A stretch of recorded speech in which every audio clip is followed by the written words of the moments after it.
In 2021, millions of people across the world watched a love story turn into a nightmare in real time. It started with Instagram photos, smiling faces, a white van, and a dream called van life. This is the story of Gabby Petito. Gabby Petito was 22 years old. She was adventurous, creative, and full of life. Like many young people, she dreamed of freedom, travel, and sharing her journey online.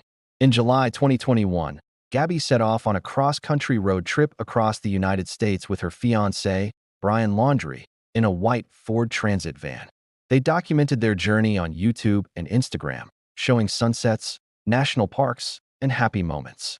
But behind the camera, something was very wrong. Gabby and Brian met in high school in New York.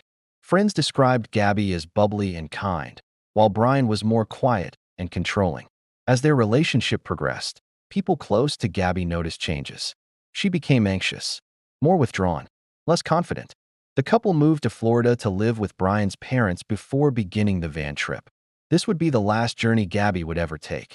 On August 12, 2021, police in Moab, Utah, pulled the couple over after a witness reported seeing Brian hit Gabby. What followed became one of the most analyzed police bodycam videos in modern true crime history. In the footage, Gabby is crying, shaking, and apologizing repeatedly. Brian appears calm, joking with officers. Despite the witness report, police determined Gabby was the primary aggressor and separated the couple for the night. They were allowed to continue their trip the next day. Many people later asked the same question. Was this the moment Gabby could have been saved? After the Utah incident, the couple continued traveling through Wyoming. On August 25th, Gabby made her final Instagram post. On August 27th, witnesses reported seeing Brian acting strangely at a restaurant in Jackson, Wyoming. That same day, Gabby was last seen alive. Then silence. No calls, no texts, no social media updates. On September 1st, 2021, Brian Laundrie returned to Florida. Alone, he drove Gabby's van back to his parents' house. Gabby was not with him. Even more disturbing, Brian and his family refused to speak to police. They hired a lawyer immediately. Gabby's family had no idea where she was. On September 11th, Gabby Petito was officially reported missing. What happened next was unprecedented. TikTok creators, Reddit users, YouTubers, and amateur investigators began analyzing every detail of Gabby's trip. People reviewed GPS data, Instagram posts, police footage. The case exploded across social media. This was no longer just a missing persons case. It became a global investigation. On September 19th, authorities found human remains in Bridger-Teton National Forest, Wyoming. Dental records confirmed what everyone feared. The remains were Gabby Petito. An autopsy later ruled her death a homicide by manual strangulation. She had been dead for weeks. The van life dream was officially over. By this point, Brian Laundrie had disappeared. On September 17th, his parents reported him missing, saying he went hiking in a Florida nature reserve. Critics questioned why police didn't monitor him earlier.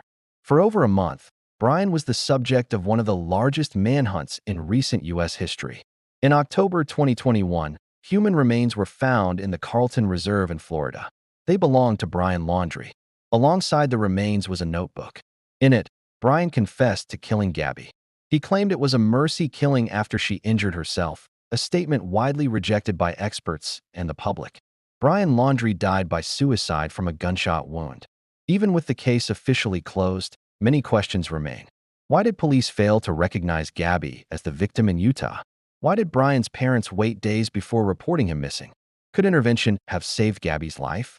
Gabby's case exposed serious flaws in how domestic violence is handled, especially when victims are emotional and their abusers appear calm. Gabby Petito became more than a headline. Her story sparked national conversations about domestic abuse, coercive control, and the dangers hidden behind perfect social media lives. Her family created the Gabby Petito Foundation, dedicated to helping missing persons and victims of domestic violence. Gabby wanted to explore the world. Instead, the world came together to search for her. Her story reminds us that behind curated photos and smiling videos, real pain can exist. If you or someone you know is experiencing domestic violence, help is available. Gabby's voice was silenced, but her story continues to save lives. Thank you for watching. Please subscribe, follow and share.